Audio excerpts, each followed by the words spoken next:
Hi guys, welcome back to lesson 5 of the EDM track.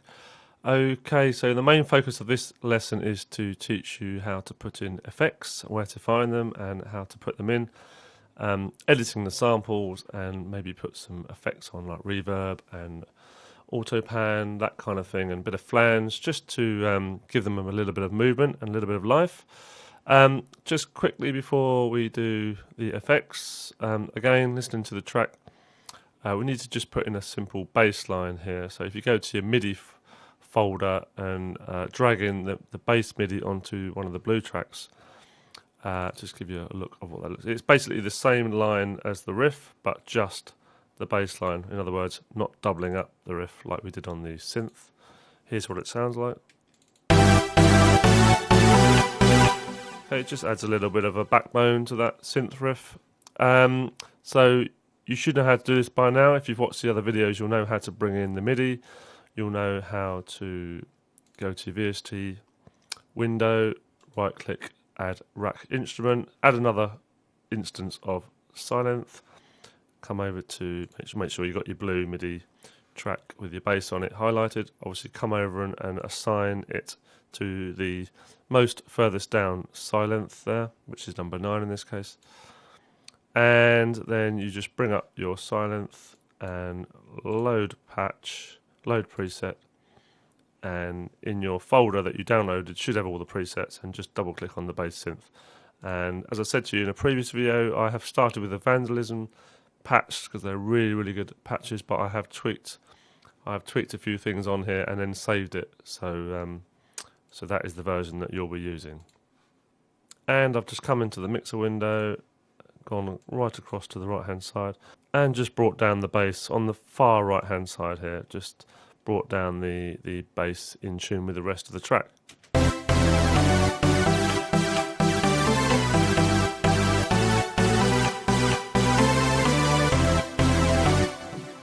And I think about there is okay.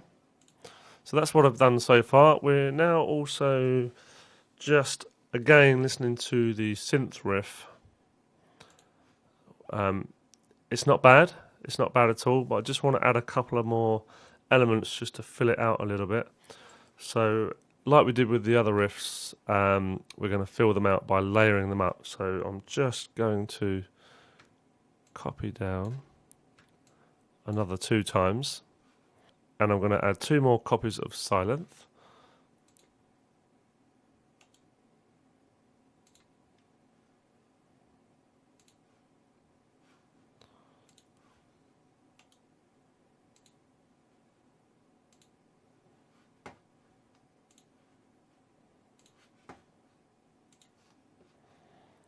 And then we just need to assign them, of course. This is where you need more and more computing power, the more and more VST instruments that you use. Although we're a long way off yet, just that is basically what eats up your processing power. And again, let's just go in and assign some presets that I made earlier.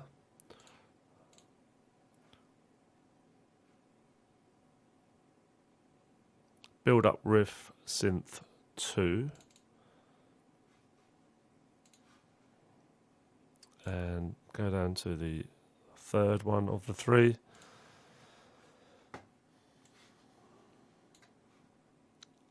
and again load preset, build up riff synth 3, and we will have to turn these down. In fact, I'm going to bring them down completely and just bring them in gently. Yeah, that's correct. So let's just bring them in gently, and I don't want too much of these second and third synths, just a little bit to fill it out. So let's have a little listen.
Okay, I think that's about okay for now.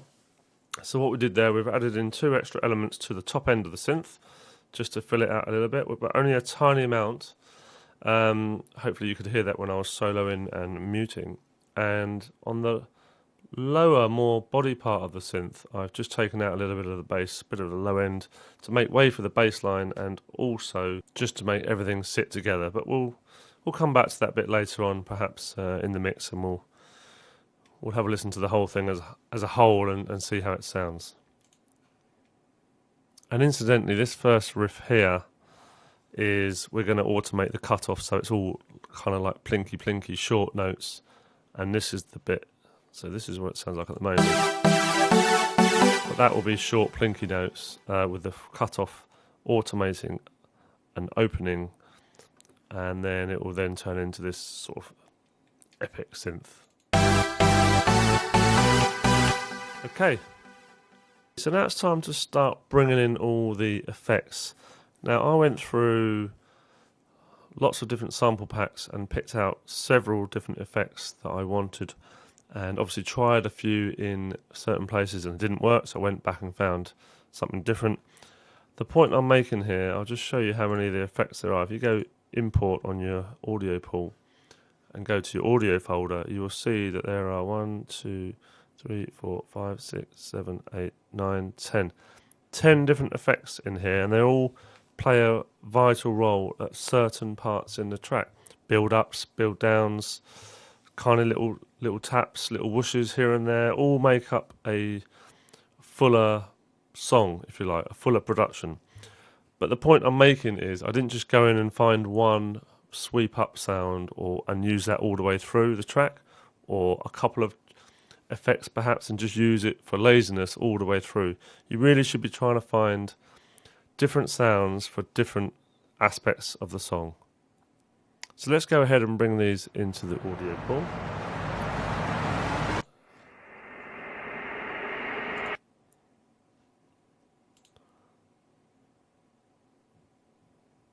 Just highlighted them all there with the shift key.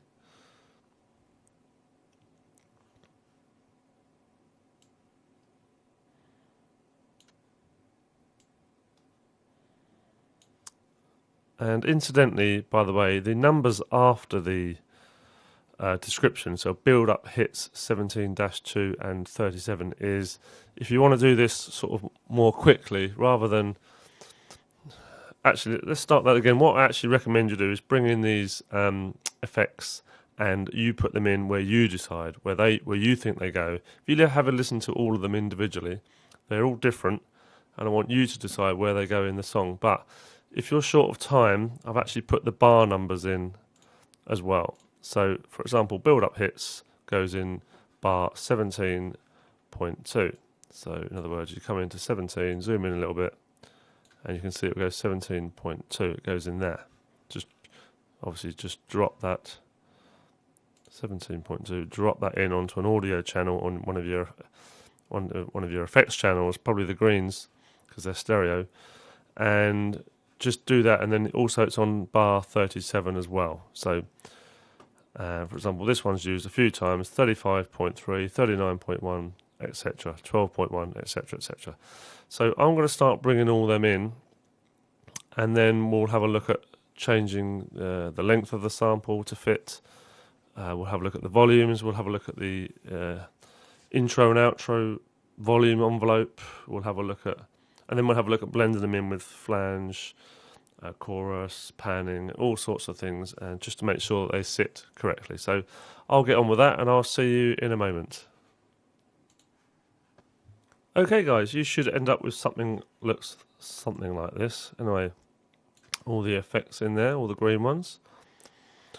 Just a couple of quick points. If you've got any effects that overlap, there was just the one, I think, these two whooshes overlap, so I just stuck them on a separate channel. And the second thing is I've a slight error in naming where they go on the bars. For example, 36.1. Where I put 36.1, I should have actually put 36.2, because this is the first beat, that's the second beat, that's the third, and that's the fourth. But 36.1 actually means the second beat in that bar, if that makes sense. But obviously the main thing is if you listen to it, you'll see that it's wrong anyway. And it's just use your ears, because look at this. This just show you this. It's slightly out of time. See, the whoosh and the kick are just slightly out of time.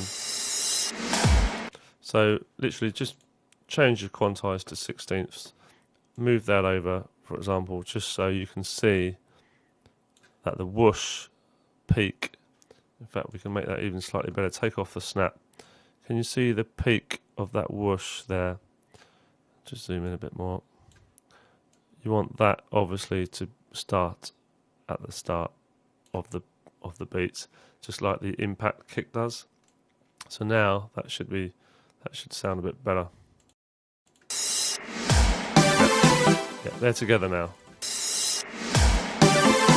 So apologies for the slight error in naming, but obviously use your ears and use your common sense and we'll be fine. Right guys, here we go, onwards with the track. What I've been doing is going into each individual effects and listening to it and then adjusting the volume, getting it roughly right. We'll do the final mix down in the last video, but just to get the volumes in the right sort of ballpark area, I've been going through each one of these green parts, which are the effects, and just adjusting them as we go. So some of them needed to go up, some of them needed to go down. If I wanted to adjust the whole track, so if you've got 3 on the same track here, for example, audio 10, which is a whoosh up. Now if I wanted to affect all of them at the same time, then obviously I'll just click on audio 10, click on the fader button here and just adjust it up and down. Simple as that. No automation on that particular track. I've just gone up and down to blend it in with the rest of the instruments. But if you only wanted to affect one of these particular whooshes and not all of them, the best thing to do is just click on the part, zoom in a little bit. In fact, just make it slightly bigger by dragging the arrow down. And you've got a volume control up and down in the middle here, which is really handy, so you've got individual control. So if you wanted it there, for example, makes it a little bit quieter. Just going to undo that. You've also got envelopes, volume envelopes on the top left and top right. These are fade in and fade outs. So sometimes you might want to just fade in the front of that sample, volume wise of course, and you might just want to fade out the end of that sample. And as you may or probably know by now, the bottom right hand just adjusts the length of the sample, which sometimes I have done. So for example, if I wanted to stop that sample exactly on 43 there, I'll just do that. Simple as that. And if I want to delay the start of the sample, in other words, cut off the front of the sample, I do the same with the left hand bottom arrow. Just going to undo that. So for example, this FX build-up hits is a very long sample. It's about roughly twice this length. And I've brought it back. It was over here somewhere. And I've brought it back to finish on 44. And I'll just show you what that sounds like.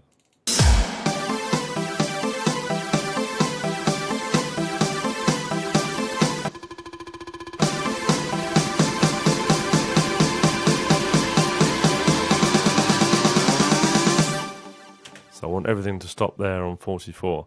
And also I've been doing a little bit of volume automation. I'm going to teach you how to do that as well. So get any track you want to affect the volume on with automation. Click the down arrow there on the bottom hand corner of the track you're working on.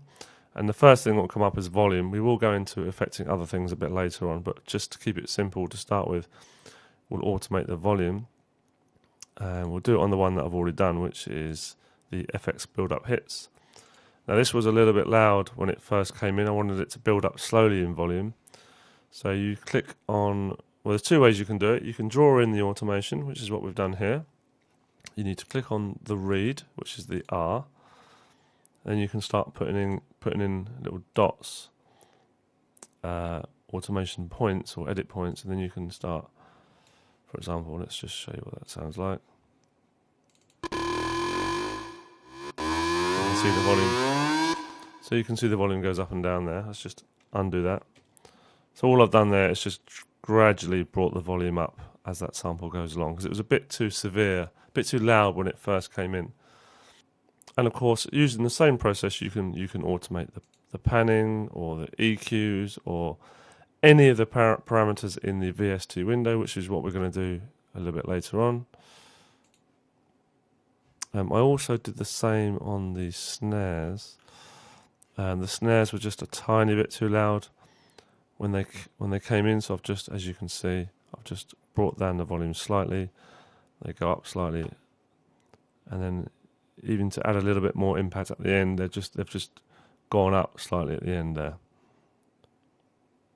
The other thing I've been doing is just adding a little bit of reverb here and there, which is very easy, as you know by now.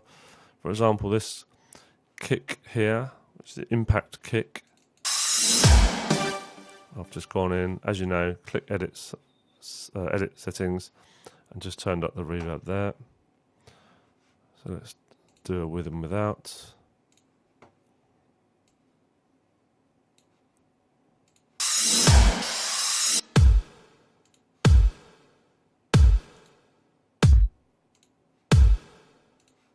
Big difference there. And when you've got this impact with it as well, with a bit of, this has got reverb on it as well.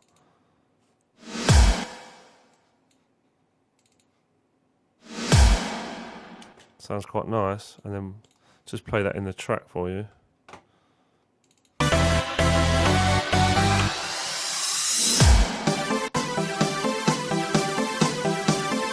Still need to adjust some of those volumes, but you get the idea anyway. Okay guys, just want to show you another couple of tricks you can do with these effects. Let's have a quick look at this one here, just show you what this sounds like dry.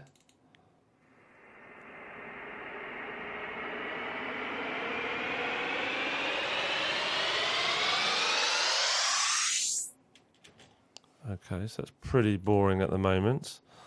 So I've highlighted the track, and there it is highlighted in my mixer window. First thing you might want to do is just go in and EQ some of that low end out of that EQ. For those who haven't seen in the other videos, let's just very, very quickly do that.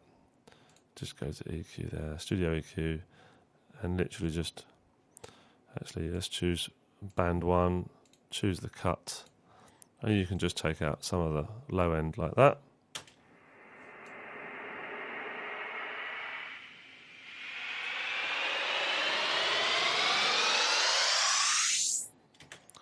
Okay, so you just do that according to how you want your track to sound.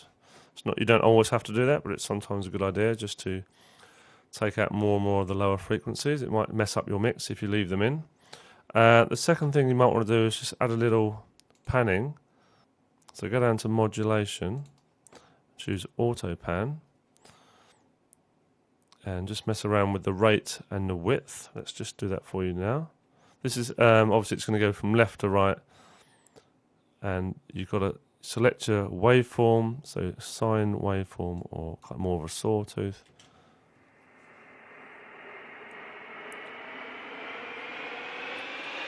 Okay, so that's quite a quick rate. Let's put the rate up and the width down. I was just going to mess around with this.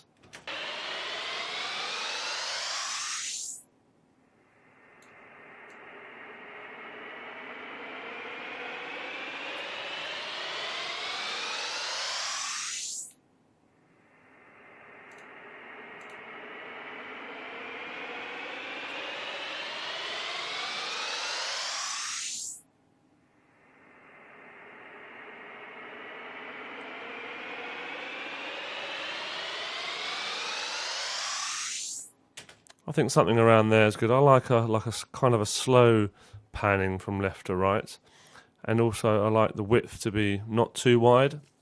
It's far too severe if it's just going left, right, severely, right, hard left to hard right. I just don't like that. So something like that's fine. You can press sync there, which will sync to the tempo of your track, but I quite like the way we've got that. The other thing you could do on effects is adding flange. Again, in the modulation menu, these all come with the Cubase, by the way. You can just, once again, go in and add a little bit of flange. Let me just mess it. So you can mess around with the rate, the amount of flange you want on there can be adjusted with the mix, and just basically have a mess around with it.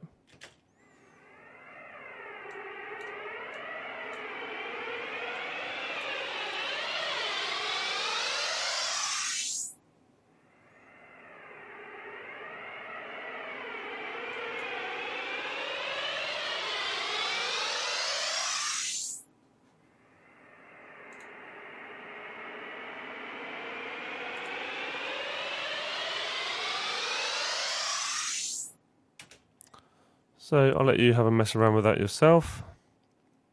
And there's one more thing you can possibly do with effects, which is quite a nifty little trick. Modulation again. You can also try chorus instead of flange. That also has quite a nice effect. Chopper is quite good. It kind of gives a stuttered effect. Let me just show you what this does.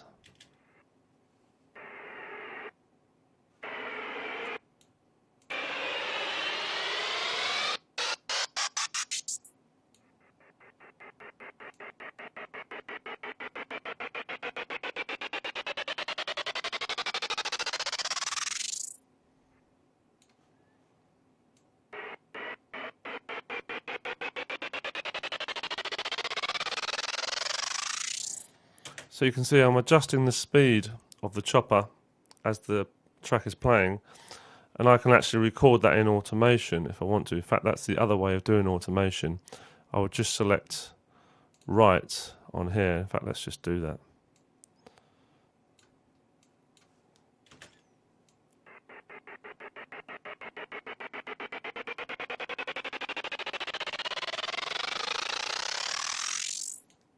I'll show you where now, and it's always a good idea to turn off right straight afterwards in case you, if you forget, it will just continue recording what you're doing and it will totally mess it up. And let me just show you where that information is then held. So if we go back to the channel that we're working on, the track that we're working on, FX Whoosh Up, if we now click down arrow and then click on the volume because we want to change that to the chopper effect, we then go, there you go at the top there, look, chopper speed. Just make this up a little bit. There you go. And you can see our automation has automatically been drawn in for us because we actually did it on the fly, changing the parameter on the VST. Or I could have just come in and drawn this in myself. This is entirely up to you how you do it. Okay, so I'm now going to let you go off and start adjusting all the volumes on your FX, both track volume and also individual part volume. I'm going to let you adjust the start and the end points of each effect, depending on where you think it should go in the track, and experiment adding a little bit of auto pan, chopper maybe, a bit of flange maybe, a bit of reverb maybe on the effects as well. And I'll just let you mess around with it. Spend quite a while doing it. It's quite important to get these effects right. If I was to go through and show you every single one, it would be here all day. So it's best if you do it yourself. And I'm going to start messing around with the cutoff point on the synth, the build-up synth to get that plinky sound. And then we'll automate the cutoff on that as well, so it opens up. So I'll see you in a little while.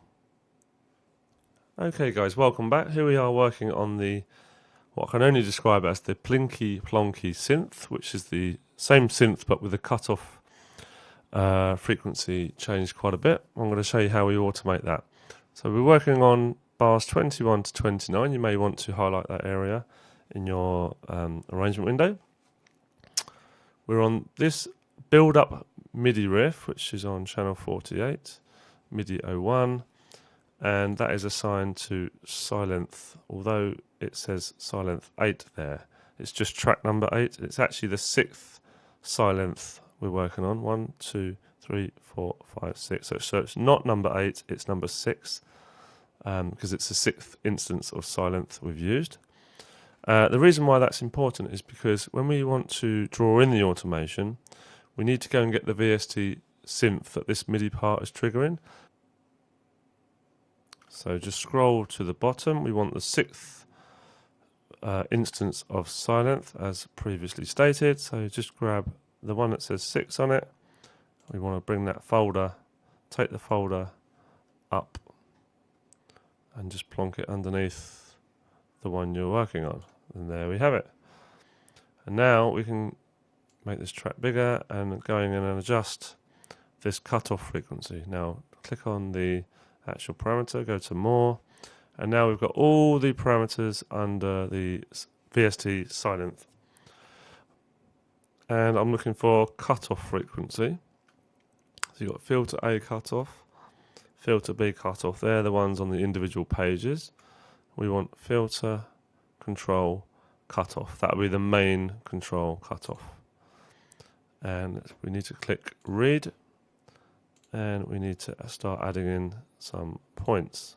A couple at the bottom, one at the top. Now we'll adjust this in a minute, but we'll just see what this sounds like.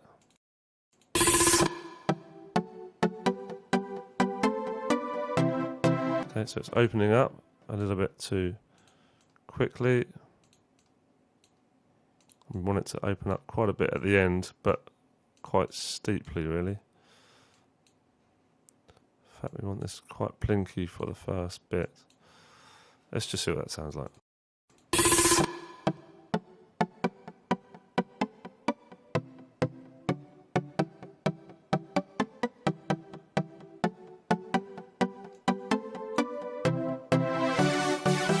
It's a little bit steep at the end there, but you get the idea. In fact, if you take the snap off, it will stop snapping to the grid.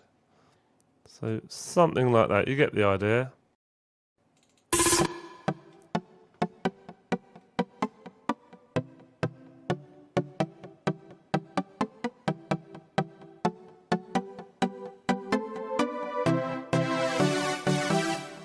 think once we've got a bit of reverb on that and blended it in a bit nicer with the volume, will be fine. But you get the idea of how to do that.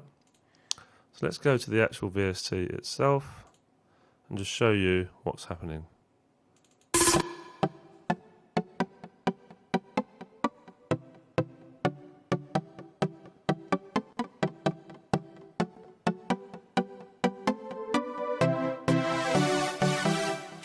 And there you can see the cutoff knob is moving on its own because we've programmed it to. As I said before, we could have just pressed right and done that ourselves live and it would have recorded it. Okay, let's move on. Okay guys, welcome back again. Now we're going to be working on the vocal sample.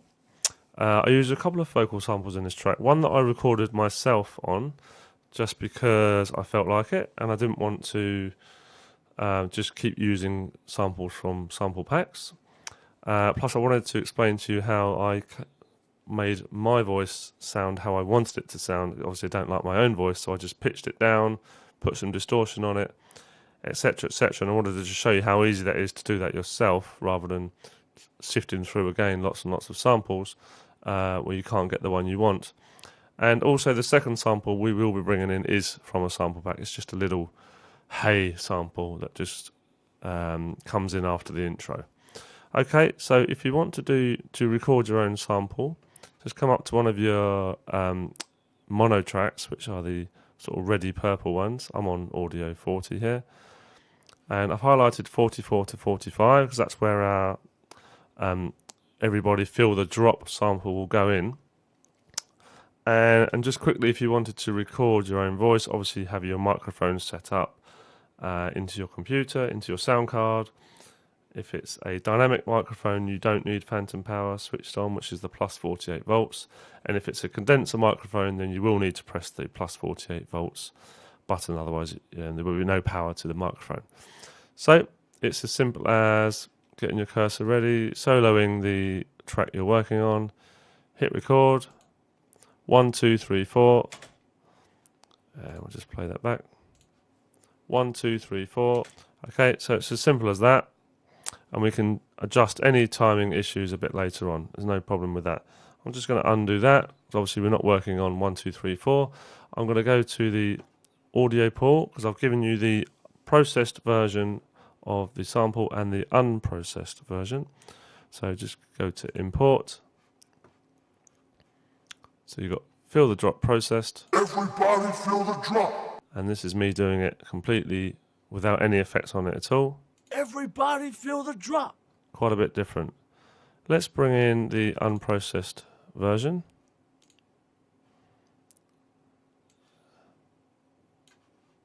Drop that onto the correct space. Now, everybody feel the drop. So that's just me, and I wanted to adjust that. I wanted to pitch it down because in EDM tracks you get quite often the samples are pitched quite down. We'll do that in a second. Let me just talk about the timing issues. There was bits of it that were just slightly out of time. So what you can do is just get your scissor tool. I think this has already been corrected actually. You could just come in and cut up the various sections.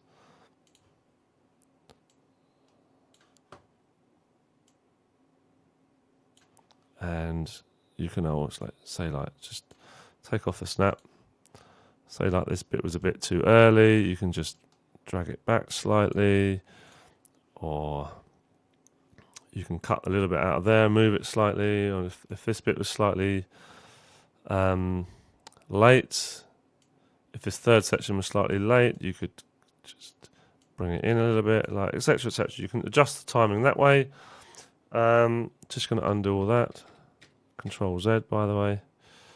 Another thing you can do is if the whole thing is, if the phrasing is kind of correct, but it's slightly too fast or slightly too slow, all you got to do is come in and see this arrow button here. If you click it, you've got three options on here, not just the arrow. You've also got sizing applies time stretch. So you can just drag in the bottom right hand corner and say put it there, and what that's done, it hasn't chopped off the end of that sample like it would do if you had the arrow highlighted. What it's actually done is time stretched it and speeded everything up there, so it might actually sound slightly quicker. Everybody feel the drop. Yeah, it sounds quicker. And you can also extend that sample. This is really clever what Cubase is doing here. It's resampling it on the fly. Everybody feel the drop. So that just sorts out your timing issues. If when you record your sample in and you've got it slightly wrong, you can just do that. So I'm just going to put that back to normal sizing. Incidentally, you can hit the one button on your keyboard and it will flick between the different modes. Or you can just click it and there you go. So as I've already sorted out the timing issues, I just want to change the pitch. The way I didn't use is literally just going up to here. Make sure your audio part is highlighted. Go to transpose, maybe down. Just put it down or up, whatever you want, and see what it sounds like. Everybody feel the drop. See, that's come down quite a bit. Everybody feel the drop. So that's one way of doing it. Put that back to 0. That's not bad, but I got even better results by using a tiny little plugin called Mad Shifter. And I'm just going to load that up now. Mad Shifter, there it is. And I just came down on the tuning. I messed around with this for quite some time, but I found -8 on the tuning was about right. Everybody feel the drop. Okay, and then it got a bit sort of muddy and horrible, so I've come in and added some EQ and distortion. So let me just come in and do that, and then I'll show you what I've done. Okay, so as I said, I've just been adding some effects to my vocal. Now you can either bring in the processed version if you want to, or you can do this on the unprocessed version. Now, as we said before, just added Mad Shifter, put down -8. And that's the pitch shifter plugin, which I really like. I've just put a bit of Cubase Tube, or DaTube it's called, put the drive up to 75%, turn down the output a little bit, and that's just given it a little bit of tiny bit of distortion. Where to find that would be come in and go to distortion and hit DaTube. You can mess around with some of the other ones there. I always recommend you try your own stuff here. I put a bit of Studio EQ on. I've taken out the bottom end, the sort of muddiness of the sample, because once we pitched it down, it got a bit muddy. So I've just taken out the lower frequencies to sort of 500, 450 hertz downwards. And I've boosted around 1K to brighten it up a little bit. Let me just show you with and without. So this is without. Everybody feel the drop.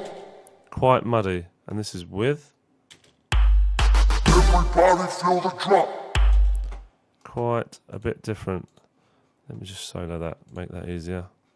Without. Everybody feel the drop. Quite muddy. With. Everybody feel the drop. Yeah, big difference. Okay, so that's the EQ. And I've just also come in and put a tiny bit of reverb on. Only a 9% mix, but it's just enough to give it a little bit of body and not so dry and not so in your face. So, and where the reverb is, by the way, is just same again. It's all part of, these are all Cubase plugins. Just come down to reverb and I've gone Roomworks SE. But mess around with the Revelation, actually, that's a really good plugin. Spend some time messing around with that. Okay, I've just copied across the Everybody Feel the Drop sample. Rather than bring it in again from the audio pool, I've just copied it across to bar 80 to 81, because we need that there as well. So let's move on to the haze sample. Now, the haze sample is from a sample pack, but I've put quite a hefty bit of reverb on it. So let's bring that in. That is bar 17. This comes at the end of the intro. We haven't done the intro yet. We're going to be doing that, I believe, in the next video. So we're just going to go and grab the haze sample. I'm going to stick it on audio 13, which is one of the greens. It's a stereo track.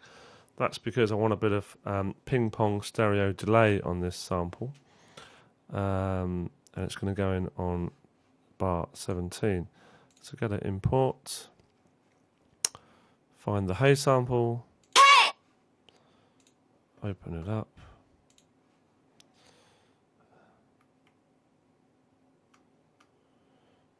chuck that into bottom of your greens. This is what it sounds like. Not a bad volume already. Let's just go and put some delay on that. So audio 13, just use the Cubase delay. Going to use a ping pong delay, so we're on a stereo track, so that's fine.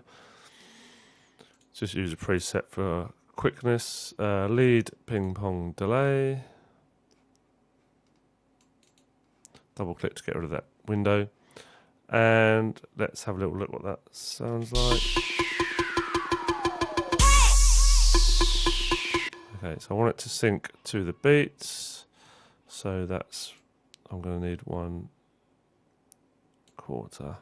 of a bar, and feedback's probably around right. Need a bit more mix than that, I would say. Let's have a little listen anyway, and I'll play around with the settings. You've got the amount of feedback, which is how many repeating haze there's going to be. You've got some EQs here, which is EQing the delay, nothing else. And spatial is how much left and right width you want on the ping pong. So let's just have a little listen.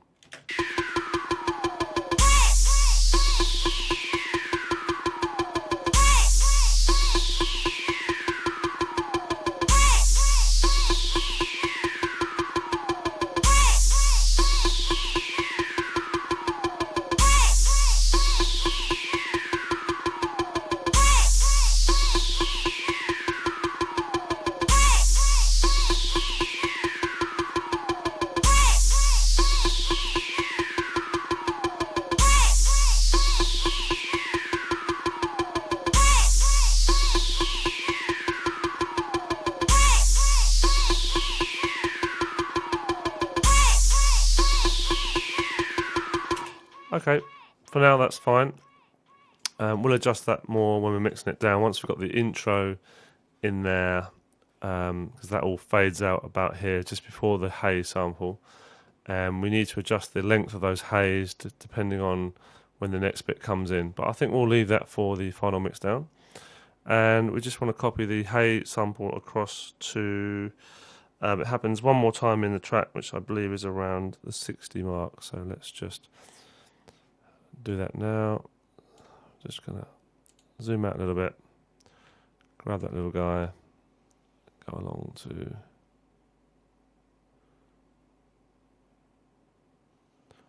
60.3, I think. Yep, so let's just zoom in there, make sure we get this right. It's probably there. Let's have a little listen. Yeah, it's actually on 60.4. That's where we need to go with that one. Okay, let's have a little listen through what we've got so far. Obviously, it's not mixed too well at the moment. We need to adjust the volumes and perhaps add a bit of compression to the drums and maybe tighten a few things up, which we're going to do in the mix down. But let's just see how we're getting on and see what the track sounds like so far.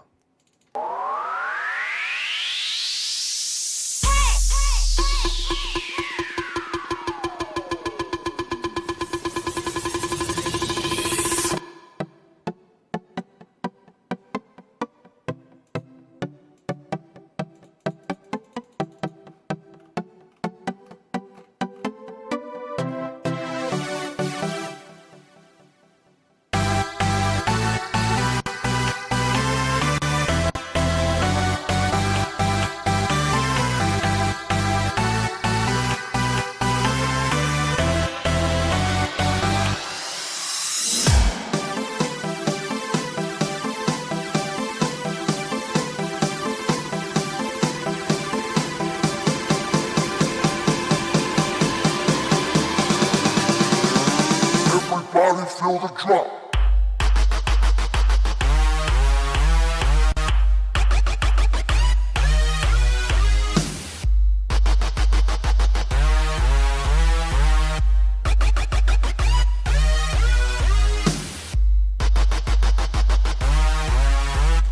Okay, so you get the idea. There's quite a bit of work actually you need doing. There's quite a bit of mixing still needs to be done on this. Some sections are louder than others. We need a bit more impact in some places, but we'll be working on that in the mix. But hopefully you can see that we are getting there. We have different sections of the song now. We have build-ups, we have breakdowns, and we have a build-up riff, and we have a main riff. So not bad, all in all not bad. Hope you're learning something so far, and next lesson we'll move on to perhaps going and tidy up a little bit more, and also we'll add a DJ-friendly intro. But we won't just put kick and hats down and make it very, very boring. We'll actually add in an arpeggiator and then automate the EQ and filters just to make them a bit more interesting. Okay, see you in the next lesson. Cheers then, bye.